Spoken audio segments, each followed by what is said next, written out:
कहानी शुरू होती है। दिखाया जाता है कि चारों तरफ जंग का माहौल है। यूएस आर्मी के सोल्जर यहाँ दुश्मनों से लड़ने में मसरूफ हैं और इसी वक्त दुश्मन उनके एक हेलीकॉप्टर को तबाह कर देते हैं, जिसकी वजह से वहाँ भगदड़ मच जाती है। एक सोल्जर जो कि ये सारी सिचुएशन संभालने की कोशिश में था, वो जैसे ही पीछे मुड़कर देखता है तो उसके दोस्त साथी किसी बम के हमले की वजह से अजीब तरीके से मारे वो मट्टी बनकर ढेर हो गए थे। ना तो उनका खून निकला था और ना ही उनकी बॉडी वहाँ रही थी। इससे पहले कि ये सोल्जर कुछ समझ पाता, यहाँ एक और धमाका होता है जिसके चलते ये सोल्जर बेहोश हो जाता है। उसे होश आया तो उसने अपने आप को एक जेल में पाया। उसके साथ क्या हुआ था, वो कौन था, यहाँ कैसे आया, उसे कुछ याद नहीं था। वो सारी चीजें याद करने की कोशिश करता है और इन सब सोचों से जैसे ही तंग आकर वो जोर से चिल्लाता है तो पास ही जेल में एक बैठी हुई लड़की उसे खामोश रहने को कहती है और बताती है कि अगर तुमने चिल्लाना बंद नहीं किया तो हम दोनों मारे जाएंगे। ये सोल्जर जेल की खिड़की उतारकर बाहर देखता है,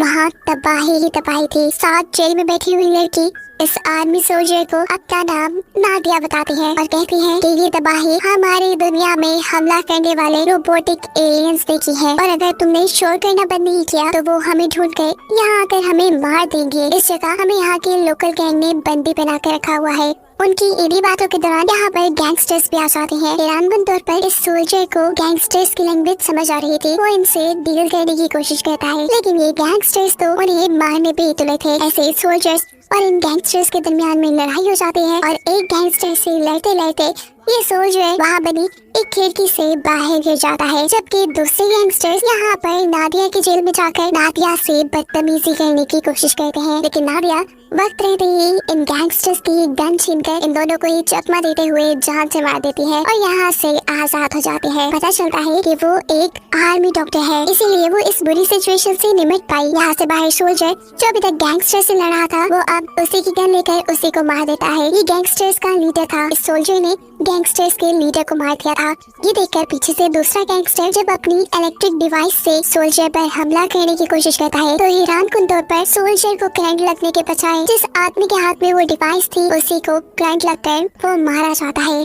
सोल्जर हैरान था, उसे समझ नहीं आई कि ये सब क्या हो गया। अचानक वो देखता है कि वहाँ भगदड़ सी मची हुई है, लोग इधर उधर भाग रहे हैं क्योंकि सामने से एलियन आ रहा था, वही रोबोटिक एलियन जिन्होंने जमीन पे हमला किया था। और ये सोल्जर पहली मर्तबा इस एलियन को देखता है। वो भी इस एलियन से बचकर एक कार के पीछे छुप जाता है, लेकिन हैरानकुन तौर पे ये एलियन उसे स्कैन करके उसे बिना नुकसान पहुंचाए यहाँ से जा चुका है। खतरा टलने के बाद फौरन सोल्जर नादिया को बचाने के लिए इस पुलिस स्टेशन वाली बिल्डिंग में आता है जहाँ पर गैंगस्टर्स ने उन्हें बंदी बना के रखा था। तो देखता है कि नादिया ने अपने आप को आजाद करवा लिया है। नादिया यहाँ उससे उसका नाम पूछती है, लेकिन सोल्जर को तो कुछ याद नहीं। नादिया अब उसकी यूनिफॉर्म पे उसका नाम देखने की कोशिश करती है जो नाम आधा फट चुका था। वहाँ सिर्फ 2 ही लफ्ज लिखे थे, बो। नादिया कहती है आज से तुम्हारा नाम बो है। ये सोल्जर अब नादिया से कहता है कि हम लोग अमेरिकन बेस चलेंगे, लेकिन नादिया कहती है वहाँ जाने का कोई फायदा नहीं, अब तक तो वहाँ सब तबाह हो गया होगा। लेकिन जब ये सोल्जर वहाँ जाने की जिद करता है तो ना चाहते हुए भी नादिया को उसका साथ देना पड़ता है। ये लोग यहाँ खड़ी एक कार का इस्तेमाल करते हुए आगे बढ़ते हैं, लेकिन रास्ते में ही कोई उनके ऊपर हमला कर देता है। उनकी कार का एक्सीडेंट होकर वो एक तरफ गिर जाती है। पता चलता है कि हमला करने वाले कीनिया के सोल्जर्स थे जो बो को देखकर उसे मारना चाहते थे क्योंकि वो एक यूएस मिलिट्री का सोल्जर था और कीनिया को लगता था कि इस दुनिया में ड्रोन्स के आने की वजह सिर्फ यूएस मिलिट्री ही है क्योंकि उनकी ही हजारों सैटेलाइट्स आसमान में है। उनके ही ड्रोन और यूएस मिलिट्री बेस पे लगाए हुए बहुत सारे एंटीनास इन सारी चीजों को कंट्रोल कर रहे हैं, जबकि बाकी पूरी दुनिया का हर तरह का कनेक्शन कट गया है। इससे पहले कि कीनिया के सोल्जर उन्हें मार देते, यहाँ जो कीनिया का सोल्जर यूएस सोल्जर के करीब खड़ा था वो उसे अपने काबू में कर लेता है। वो उसी के हाथ में पकड़ी हुई गन का कंट्रोल अपने पास लेते हुए उसके 2 साथियों को मारकर उसको बंदी बना लेता है। अब वो इन्हीं सोल्जर्स की गाड़ी लेते हुए आगे बढ़ते हैं। काफी दूर आने पे ये लोग देखते हैं कि रास्ते में बिजली की तारें बिछाई गई थी जो इन एलियन रोबोट्स के लिए फेंस का काम कर रही थी ताकि एलियन रोबोट्स आगे ना आ पाए। ये लोग यहाँ से दूसरा रास्ता भी ले सकते थे, लेकिन तभी उन्हें फील होता है कि एक रोबोट उनके पीछे है और ऐसे अपनी जान बचाने के लिए इन्हें यही से गुजरना पड़ता है। कुछ ही दूर जाने पे इनकी गाड़ी खराब हो जाती है और इन्हें पता चलता है कि वो रोबोट अभी तक इनका पीछा कर रहा है। ये दोनों छुप जाते हैं और उस रोबोट के सामने आ जाते जाते हैं एक आदमी और उसकी बेटी। वो रोबोट एक दर्दी से उस आदमी को मार देता है, जो देखकर इन दोनों को दुख हुआ। इससे पहले कि वो रोबोट उस बच्ची को भी मार देता, नादिया यहाँ पर गन चलाकर रोबोट का ध्यान अपनी तरफ कर लेती है। ये रोबोट इन दोनों को स्कैन करता है, लेकिन हैरान कुन तौर पे इन दोनों पे फिर भी हमला नहीं करता और पीछे मुड़कर वापस उस बच्ची को मार देता है। ये दोनों समझ नहीं पा रहे थे कि रोबोट ने इन दोनों को क्यों छोड़ दिया। इनके लोग अब पैदल ही आगे बढ़ते हैं और कुछ ही दूर जाने पे उन्हें किसी की आवाज आती है। जैसे ही ये लोग आवाज का पीछा करते हैं तो पता चलता है कि ये आवाज एक रेडियो से आ रही थी और अब यहाँ से अचानक कुछ लोग निकलकर इन्हें बंदी बना लेते हैं।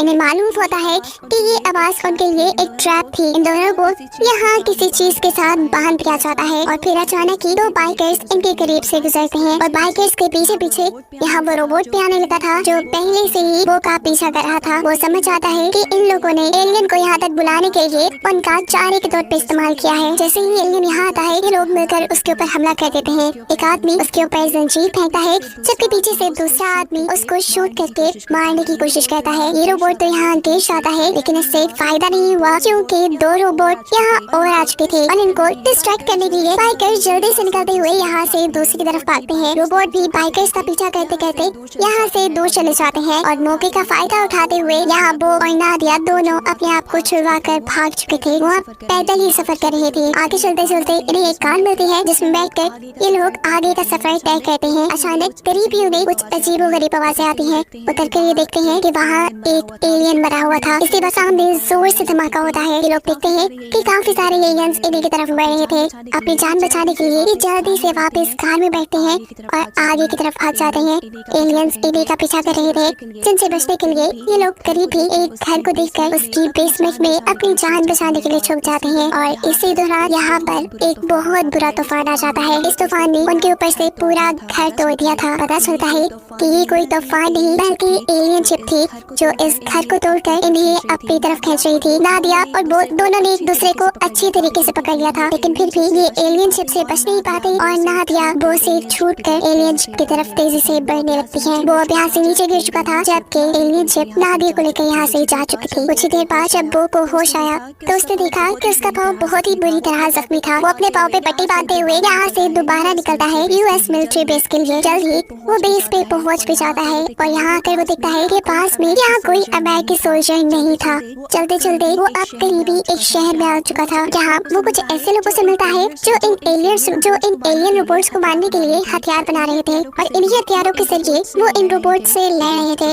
रोबोट्स इतने ताकतवर थे कि उनको इंसानों का सामना करने के लिए किसी हथियार की जरूरत नहीं थी। इसी जंग के दौरान एक रोबोट की नजर पड़ जाती है वो के ऊपर। वो इससे डरकर एक जगह पे छुप जाता है। रोबोट उसके पास आता है, उसे स्कैन करता है और एक और मर्तबा ये रोबोट भी बिना उसे कोई नुकसान पहुंचाए यहाँ से जा चुका था। इस रोबोट को ऐसे अपने ऊपर चढ़ा देकर यहाँ की सारी चीजें देखते हुए वो को बहुत कुछ याद आने लगा था। उसे उसका पास्ट याद आ रहा था। ज्यादा सोचने की वजह से उसका दिमाग थक कर वो बेहोश हो जाता है।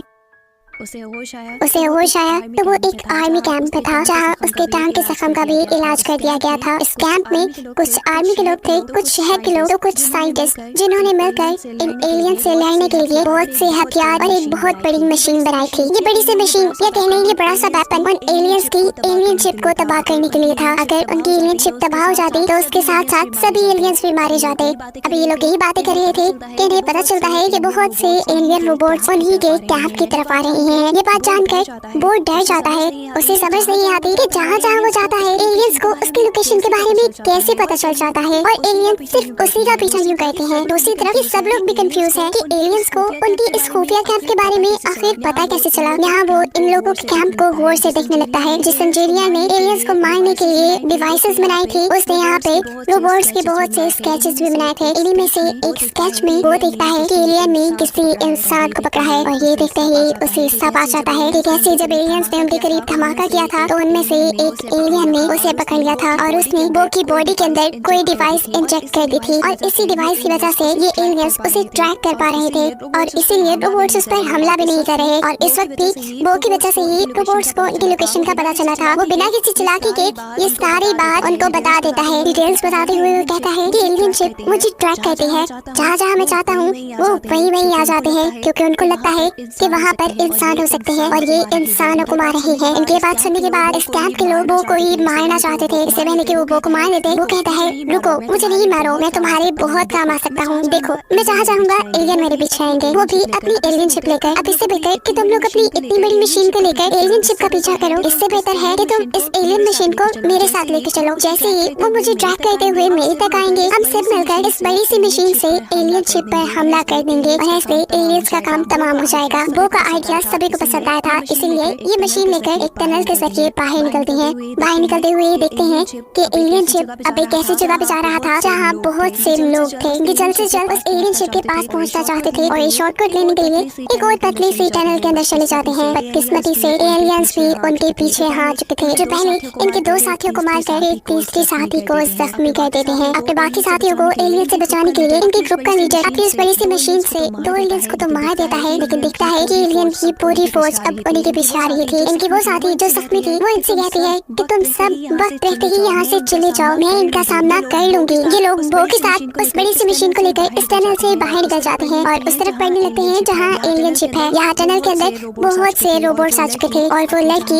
अपनी जान की परवाह किए बगैर यहाँ ग्रेनेड फेंक देती है, जिससे सभी एलियंस तबाह हो जाते हैं। और अफसोस की बात थी कि वो लड़की भी मर जाती है। एलियन शिप के करीब जाकर वो और उसके साथी देखते हैं कि एलियंस ने सभी लोगों को बंदी बनाया हुआ था। अब ये लोग इन इंसानों के यहाँ होते हुए तो एलियंस पे हमला नहीं कर सकते थे, इसीलिए वो जो एक सोल्जर है वो जहन में लाता है और यहाँ एक एलियन पे बॉम्ब से हमला करता है, जिसकी वजह से सभी लोगों को यहाँ से भागने का मौका मिल जाता है। ये देखते हुए अब एलियन शिप इन लोगों के ऊपर हमला करने लगी थी छोटे छोटे बॉम्ब से। ये बॉम्ब इंसानों को भी लग रहे थे और इसी बॉम्ब के जरिए उनकी वो बड़ी सी मशीन जिसकी मदद से वो एलियन शिप को खत्म कर सकते थे वो भी खराब हो जाती है। इंजीनियर दिखता है कि उस मशीन की बैटरी खराब हो गई है और इस टाइम तो उसे लग रहा था कि उसका मिशन बिल्कुल फेल हो जाएगा, क्योंकि यहाँ बिजली का कोई सोर्स भी नहीं था।